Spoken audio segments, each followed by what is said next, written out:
పిల్లలందరూ చాలా సైలెంట్గా కూర్చోవాలి. ఎందుకంటే పిల్లలు ఎదగటానికి వాక్యం చాలా ఉపయోగపడుతుంది. ఎవ్వరూ కూడా కూర్చున్న ప్లేస్ నుంచి లెగకూడదు, అలానే కూర్చోవాలి. ఒక 10-15 మినిట్స్ అలానే సైలెంట్గా కూర్చోండి. ఎవ్వరు కూడా లెగకూడదు, సరేనా? వాక్యం అయిపోయిన తర్వాత మీరు చేసిన ప్రతిదీ మీ పేరెంట్స్కి చూపిద్దాం, సరేనా? ఓకేనా? సైలెంట్గా కూర్చోండి. మరి ఒక్కసారి మీ అందరి ముందు వాక్యం చెప్పే అవకాశాన్ని దేవుడు నాకు అందించినందుకు ముందుగా ప్రభువుకి వందనాలండి. పాస్టర్ గారికి అలాగే పాస్టర్ అమ్మ గారికి కూడా నా యొక్క వందనాలు. ఇక్కడ కూడి వచ్చిన మీ అందరికీ కూడా నా యొక్క వందనాలండి. నేను ఈరోజు మీతో ఒక 3 విషయాలు పంచుకుందాం అనుకుంటున్నాను. ఏంటంటే తల్లిదండ్రులు పిల్లల్ని ఎలా దైవికంగా పెంచాలి దేవునిలో, రెండవదిగా ప్రార్థనలో దేవుని మీద ఎలా ఆధారపడాలి, మూడవదిగా చిన్నప్పటి నుంచే పిల్లలకి ఎలాగ క్షమించే గుణాన్ని నేర్పించాలో మీ మధ్యకి 3 విషయాలు నేను పంచుకుంటాను. త్వరగా చెప్పేస్తాను. కీర్తనలు 127వ అధ్యాయము 3వ వచనం. కుమారులు యెహోవా అనుగ్రహించు స్వాస్థ్యము, గర్భఫలము ఆయన ఇచ్చు బహుమానమే అని దేవుని వాక్యం తెలియజేస్తుంది. తెలుగు బైబిల్లో అయితే కుమారులు యెహోవా అనుగ్రహించు స్వాస్థ్యం అని వ్రాయబడింది. కానీ ఒరిజినల్ ట్రాన్స్లేషన్లో తీసుకుంటే పిల్లలు దేవుడు అనుగ్రహించు స్వాస్థ్యము అని తెలియబడుతుందండి. నిజమే, పిల్లలు దేవుడు అనుగ్రహించు స్వాస్థ్యము, పిల్లలు దేవుడు అనుగ్రహించు స్వాస్థ్యము బహుమానము కనుక వారిని దేవుని యందు భయభక్తులుగా పెంచిన వారమైతే సమాజానికి అలాగే సంఘానికి, కుటుంబానికి, దేశానికి వారిని ప్రయోజకరమైన వారుగా మారుతారు. అంతేకాకుండా మన బిడ్డల పట్ల తల్లిదండ్రులకి సంతోషమే కాదు కానీ దేవుని నామములో కూడా వారి ద్వారా అత్యధికమైన మహిమ పరచబడుతుందని మనం అందరము కూడా గుర్తించుకోవాలండి. రెండవదిగా న్యాయాధిపతులు 13వ అధ్యాయము 8వ వచనం ఒకసారి చదువుతారా? న్యాయాధిపతుల గ్రంథము 13వ అధ్యాయము 8వ వచనం. అందుకు మనోహ, నా ప్రభువా, నీవు పంపిన దైవజనుడు మరలా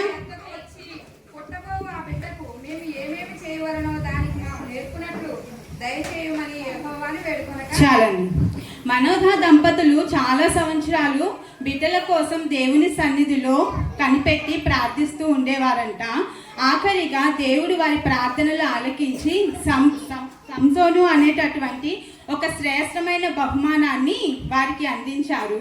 దేవుని ప్రజలైన ఇజ్రాయేలీయులను ఫిలిస్తీన్ల చేతిలో నుండి విడిపించటానికి ప్రభువు ఏర్పాటు చేసుకున్నటువంటి ఒక బలమైన సాధనం సంసోను.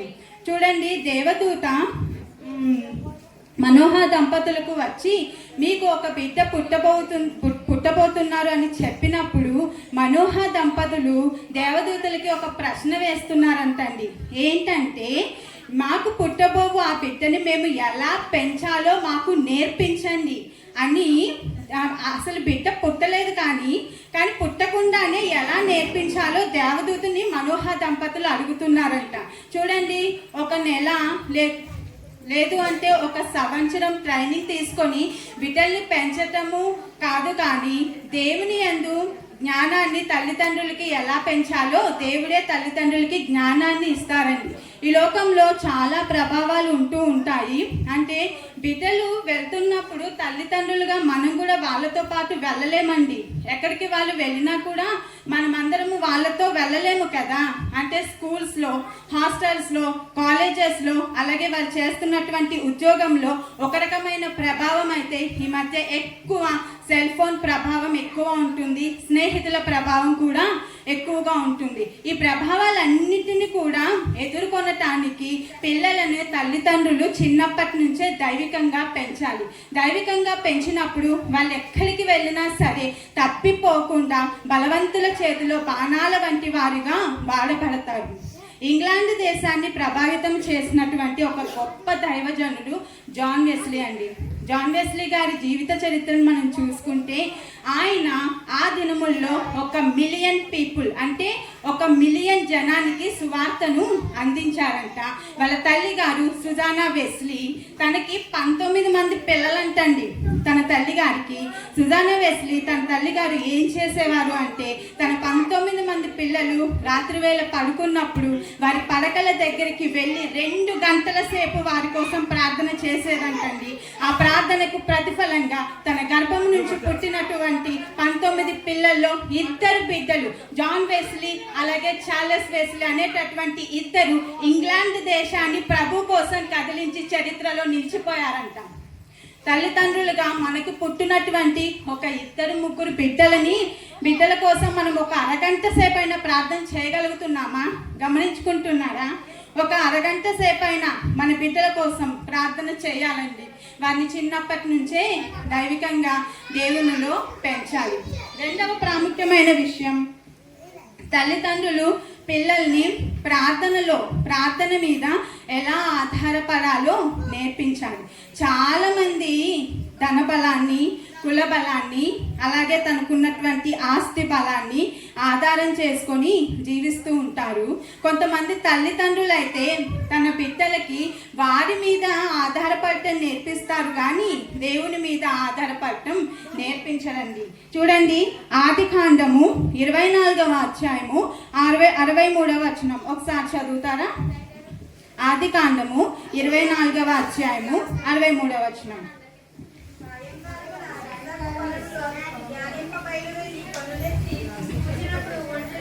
చాలండి.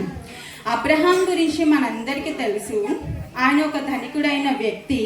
అతనికి పుట్టినటువంటి వాగ్దాన పుత్రుడు ఇస్సాకుకు అబ్రహాము ఒక విద్యను నేర్పించారంట. అదేంటంటే ప్రతిరోజు దేవుని సన్నిధిలో ప్రార్థన చేయటం, ప్రతిరోజు దేవుని మీద ఆధారపడటం. ఇస్సాకుకు వివాహ వయసు వచ్చినప్పుడు అబ్రహాము తన పెద్ద బాలికుడైనటువంటి ఎలియాజర్ను ఇస్సాకు కోసం సాటి అయిన సహాయాన్ని తీసుకురమ్మని పంపిస్తారండి. ఆ సమయంలో ఇస్సాకు కూడా తన వివాహ విషయంలో ప్రార్థనలో కనిపెడుతూ ఉన్నట్లుగా మనం చూస్తూ ఉంటాము. ప్రియమైన తల్లిదండ్రులారా, మీ బిడ్డల కోసం ప్రార్థించడం మర్చిపోకండి. మీ బిడ్డలను దేవుని మీద ఆధారపడటం నేర్పించండి. ఏ బిడ్డలైతే దేవుని సహాయం తీసుకొని ఆధారపడతారో ఎన్ని ఆటుపోటులు ఎదురైనప్పటికీ వారి జీవితంలో ఎదుర్కోగలుగుతారు. అలాగే నిర్గమాకాండము 17-11లో చూసుకుంటే అమాలేకీయులు ఇజ్రాయేలు మీద యుద్ధం చేస్తున్నారంటండి.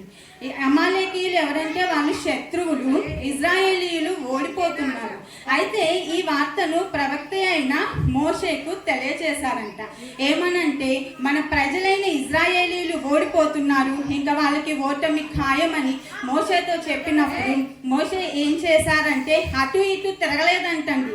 అక్కడ యుద్ధం జరుగుతున్నప్పుడు చాలా మంది రాజులు ఉన్నారంట, కానీ ఎవ్వరి సహాయం కూడా మోషే తీసుకోలేదు. కానీ రాజులకు రాజైన, ప్రభువులకు ప్రభువైన దేవుని వైపు చూసి తన 2 చేతులు పైకెత్తి దేవుని సహాయం కోసం మొరపెడుతున్నాడంటండి. నిర్గమాకాండం 17-11 ఒకసారి చదువుతారా?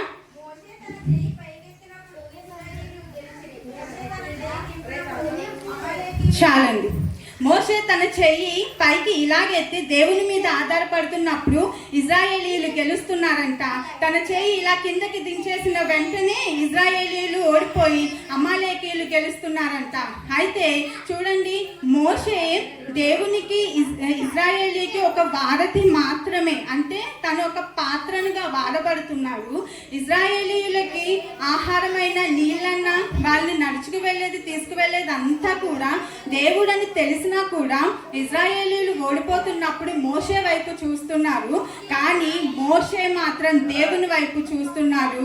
ఆ యొక్క 2 చేతులు ఇలా పైకి ఎత్తి పట్టుకొని ఇజ్రాయేలీయులు విజయం సాధించేంత వరకు కూడా దేవుని సహాయం మీదే ఆధారపడ్డారండి. మోషే దేవుని ఇలాగే పట్టుకున్నానంట. ఇజ్రాయేలు విజయం సాధించేంత వరకు ఇలాగే దేవుని సహాయం కోసం ఆధారపడుతూ ఉన్నాడంట. చూడండి, దేవుని మీద ఆధారపడినప్పుడు విజయము కదా. చాలా మంది ఈ రోజుల్లో తాళ్ళు కట్టేసుకుంటూ ఉంటారు కదా, అంటే దిష్టి పోతుందని, లేదంటే సమస్యలు పోతాయి అని, ఏదో ఒకటి అంటే పోతూ ఉంటాయని. ఎందుకు అంటే తాళ్ళకి ఉన్న శక్తి దేవునికి లేదనమాట. అంటే మీరు ఒక విషయం గమనించారా ఎప్పుడైనా? చూడండి, మన నుదిటి మీద సిలువ గుర్తుతో మన శరీరము బంధించబడాలి. కానీ ఆ తాళ్ళు కట్టేసుకొని మన శరీరాన్ని సాతానుతో బంధించేసుకుంటున్నామని ఎప్పుడైనా ఆలోచించారా? ఎప్పుడైనా కూడా గమనించారా? ఎక్కడో నుంచి మనకి అపాయం రానవసరం లేదు, ఎవరో వచ్చి హాని కలిగించాల్సిన అవసరం లేదు. కానీ మనమే ఆ తాళ్ళు కట్టేసుకొని సాతానుకు మన శరీరాన్ని అప్పచెప్పేసుకొని మనమే కష్టాన్ని కొని తెచ్చుకుంటున్నాం కదండి. తల్లిదండ్రులారా, మీరు ఏదైతే నేర్పిస్తారో తల్లిదండ్రులుగా బిడ్డల మీద చాలా ప్రభావం ఉంటుందండి. తల్లిదండ్రులు ఏదైతే నేర్పిస్తారో బిడ్డలు కూడా అదే నేర్చుకుంటారు. మీరు తాడులు కడుతూ ఉంటారు, వాళ్ళకు ఒక వయసు వస్తుంది. అయితే ఒకప్పుడు నా తల్లిదండ్రులు నాకు తాళ్ళు కట్టేవాళ్ళు కదా సమస్య వచ్చినప్పుడు. ఇప్పుడు కూడా నేను వెళ్ళి తాళ్ళు కట్టేసుకుంటాను తెచ్చుకొని అని దేవుని మీద ఆధారపడండి, తాడుల మీద ఆధారపడుతూ ఉంటాను. చూడండి, దావీదుని మనం చూస్తే కనుక తన్ని శత్రువులు తరుముతున్నారంట, తన్ని చంపేయటానికి. అయితే దావీదు పరిగెత్తుకుంటా వెళ్ళి అడవుల్లో ఒక కొండ గుహల్లో తలదాచుకున్నాడంట. అయితే దావీదు ఏ ఆప్షన్ కూడా వెతుక్కోలేదు, ఎవరి సహాయం కూడా కోరుకోలేదు. కానీ కీర్తనలు 31లో నా కొండ నీవేనయ్యా, నా కోట నీవే, నా ఆధారము నీవే, నాకున్నటువంటి ఆయుధం ప్రార్థనే నాకు మందు, నా సమస్యల్లో నీవు నన్ను చూస్తున్నావు, అందుకే నా సమస్యల్లో నేను సంతోషంతో ఉన్నాను. ఈ సమస్యలు నాకు ఎప్పటికీ ఉండవు, ఒక రోజు వస్తుంది తప్పకుండా నేను సంతోషపడతాను అని ఆధారపడిపోయాడండి దేవుని మీద దావీదు. ఇలా నిలబడిపోయాడు అంతే. మనం తెలుసు కదా దావీదు చరిత్ర. ప్రతిసారి దేవుని మీద ఆధారపడి ఎన్నో మేలులు పొందుకొని దేవునికి ఒక ఇష్టమైన బిడ్డగా దావీదు నిలిచిపోయారు. తన ఇల్లంతటిలో కూడా మోషే నమ్మకమైన వాడైతే దావీదు దేవునికి ఎంతో ఇష్టమైన వాడంతే. మనం గమనిస్తే పూర్వకాలంలో రాజులు యుద్ధాలు చేసుకుంటూ ఉండేవాళ్ళు కదా. అంటే ఒక దేశం నుంచి ఇంకొక దేశము దండయాత్ర చేసుకుంటూ ఉండేవాళ్ళు. అంటే ఒక దేశము ఇంకో దేశాన్ని లాగేసుకోవటానికి ఆ రోజుల్లో దండయాత్రలు చేసుకుంటూ ఉండేవాళ్ళు. 2 దేశాలకే యుద్ధం ప్రకటించబడిందంట. అందులో ఉన్నటువంటి ఒక దేశపు సైనికులందరూ కూడా చనిపోయారంట. కేవలం ఒక రాజు మాత్రమే మిగిలాడంట. అయితే ఆ రాజును కూడా చంపేస్తే ఆ సైనికులు ఆ యొక్క ప్రదేశాన్ని దేశాన్ని స్వాధీనం చేసుకోవచ్చు అని చెప్పేసి ఆ రాజుని తరుముతూ ఉన్నారంట. ఆ రాజు కొంత దూరం పరిగెత్తుతూ అలసిపోయాడంట. అలసిపోయి అక్కడ ఒక చిన్న గుహ లాంటిది కనిపిస్తే అందులో వెళ్ళి దాచుకున్నాడంట. దాచుకొని ఒక్కసారిగా మోకాలు వేసి ప్రభు వైపు చూసి, ప్రభువా నన్ను కాపాడండి అని చిన్న ప్రార్థన ద్వారా దేవుని మీద ఆధారపడ్డారంట. ఆధారపడితే అక్కడికి ఒక సాలెపురుగు వచ్చిందంటండి. సాలెపురుగు వచ్చి ఏదైతే ద్వారం ఉంటుందో ఆ ద్వారానికి చిన్నగా గూడు కట్టడం మొదలు పెట్టిందంట. అంటే ఆ యొక్క ద్వారానికి అంతా కూడా సాలెపురుగు గూడు కట్టేసి తన ద్వారాన తను వెళ్ళిపోయిందంట. ఇదంతా కూడా రాజు గమనిస్తున్నాడు. అయితే సైనికులు వెతుక్కుంటూ అక్కడికి వచ్చారు. అక్కడికి వచ్చి రాజును వెతుకుతున్నారు. అందులో ఒక సైనికుడు అంటున్నాడు, రాజు ఆ గుహలో ఉన్నాడేమో వెళ్ళి చూద్దామని అన్నప్పుడు ఇంకొక సైనికుడు అన్నారు, నీకేమైనా పిచ్చా? ఒకవేళ ఆ గుహలో రాజు ఉంటే ఆ యొక్క గూడు మొత్తం కూడా చిరిగిపోయి ఉండేది కదా, అది చూడు ఎంత స్పష్టంగా ఉందో, రాజు ఇక్కడ లేడు అని చెప్పేసి వాళ్ళు వెళ్ళిపోయారంటండి. యుద్ధము చేస్తున్నంతసేపు దేవుని మీద ఆధారపడలేదు, అలాగే తరుముతున్నంతసేపు కూడా దేవుని మీద ఆధారపడలేదు. ఒక్కసారిగా గుహలోనికి వెళ్ళాడు, దేవుని మీద ఆధారపడ్డాడు. రాజును కాపాడడానికి దేవుడు సాలెపురుగు ద్వారా రాజును కాపాడాడు. సాలెపురుగును ఉపయోగించుకున్న దేవుడు ఈరోజు మీ బిడ్డల్ని కాపాడటానికి ఎన్నో మార్గాలు సిద్ధపరిచి ఉన్నారండి.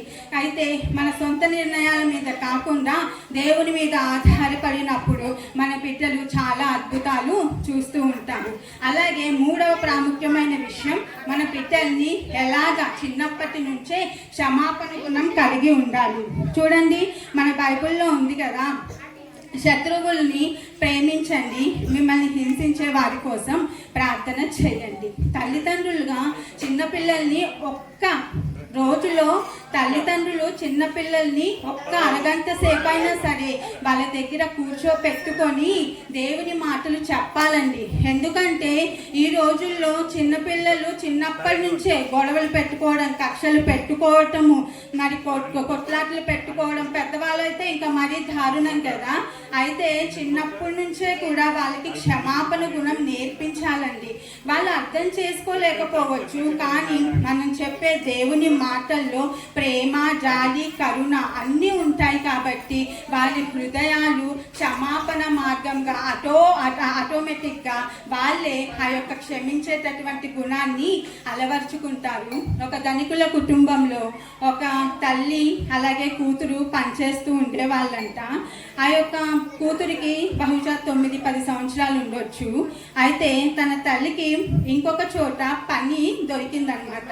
అయితే ఆ పని కూడా చేసుకుంటే వాళ్ళ పరిస్థితి బాగుంటుంది అని చెప్పేసి తన తల్లి తన కూతురికి అన్నీ కూడా నేర్పించి ఆ వేరే చోట పనిచేయటానికి వెళ్ళిందండి. అయితే ఈ ధనికుల కుటుంబము అమ్మాయి మంచి చేసినా కూడా చెడు చేసినా కూడా బాగా కొడుతూ ఉండేవాళ్ళు, బాగా తిడుతూ ఉండేవాళ్ళు. అయితే ఒకరోజు వారు కొట్టేటటువంటి ఆ దెబ్బలకి ఆ బిడ్డ తట్టుకోలేక చనిపోయిందండి.